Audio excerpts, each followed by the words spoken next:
Good morning guys. Ngayon po ay ililipat ko ang aking mga crayfish sa bago nilang mga hide. Kasi nakita nyo, masikip na sila, nakalawit na sila sa kanilang mga hides. Kasi malaki na sila. 50 days old na po kasi sila. Ayan, mga nakalawit na. Papalitan natin ng mas malaking hides para mabilis sila lumaki. Lilis ko na rin nga pala yung rep tab para sabay na rin. Ayan na po, malinis na yung rep tab. Lalagyan na lang natin ng tubig.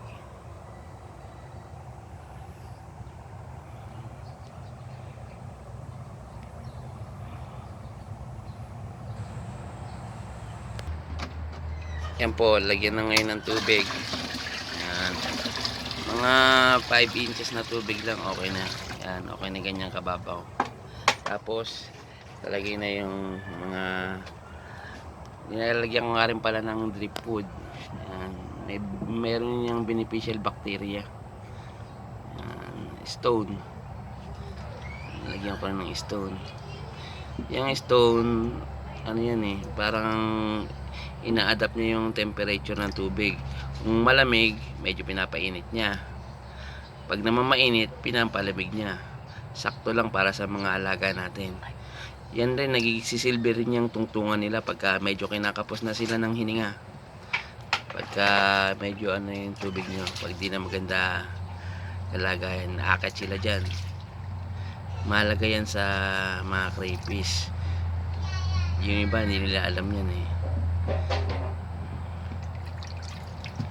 Yan, tapos sunod naman yung mga aking mga talisay leaf. Yan, pagkain din nila yan pagka nakalimutan magpakain. Saka meron din yung antibacteria, mga bad bacteria na eliminate sa mga taning yan.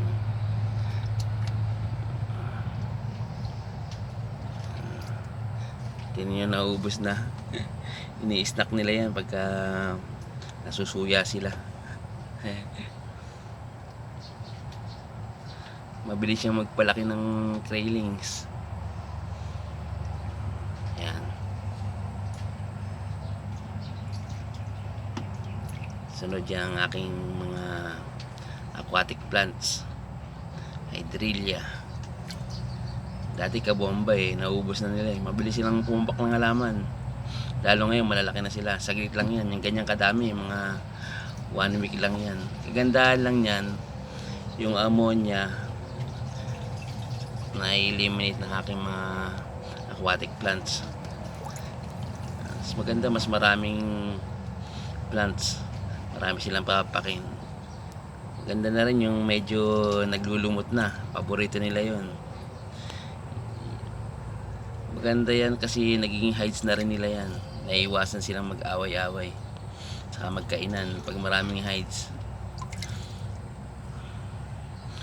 Siya nga pala, sa gantong kalaking rep tab, ang nilalagay ko lang na craylings para mabilis lumaki, mga 10 o kaya 12. 4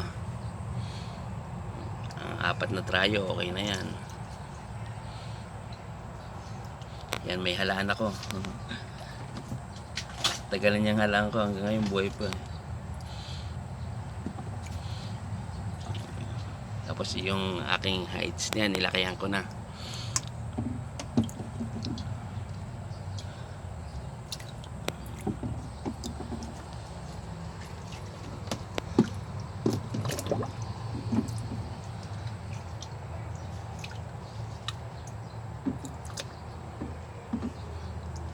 Pag gantong setup kasi nakikita nyo masikip, hindi pa naman sila magbe-breed. Pagka magbe-breed na sila, kailangan medyo maluwag na, yung nagkakakitaan na sila.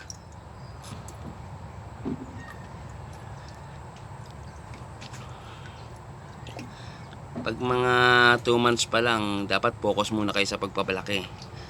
Kasi pag nag-breed kagad kayo, kukunti lang magiging eggs nila. Sayang naman yung time. Ganyan lang. Tapos huwag nyong kakalimutan yung aerator. Yan, meron nga pala akong aerator. nakahanda. Tapos yung aerator ko ay may yan, yung parang di sila tumakas. Minsan kasi umakit sila dyan eh. Tapos yan, meron din akong kulambo para iwas dumi. Saka pagka sobrang init, hindi sila masyadong mainitan. Saka hindi sila nalalagyan ng dumi. Puntati yan, kulambo. Papatungan ko na lang ng tiles yan para mayroon silang taguan pagka sobrang liwanag. Ayaw nila na sobrang liwanag. Yan. Eh ngayong umaga naman kasi kaya hindi na kailangan i-acclimate yan. Malamig naman ang panahon. Yan sila, tingnan nyo, maliliit lang heights nila dati.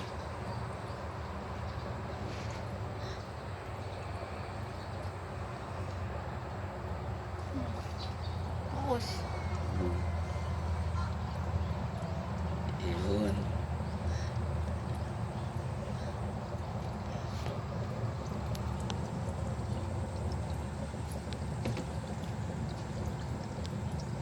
Laki na sila yan. Mas mabilis na sila lalaki, malaki na heights nila eh. Hindi na sila kasya sa lumang heights. Yan. Nakalawit na kasi sila. Nagkaharap na sila ng kanya-kanya nilang mga heights. Doon mo lang igawin sa dulo. May iba.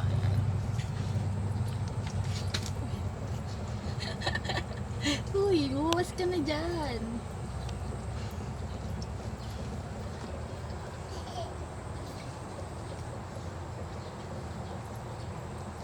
Ganyan lang ang setup ko. Hindi naman ako namamatayan. Every 2 weeks nagpapalit ako ng tubig. 100%. Basta umaga lang kayo magpapalit. Yung nadisgrasya ni Lexie. Meron nga palang isa dyang naputulan ng Dalawa sila. sipit. Okay lang yan kasi magmo-mold sila, mabubuo rin yan. Sa gawin naman doon eh. Doon.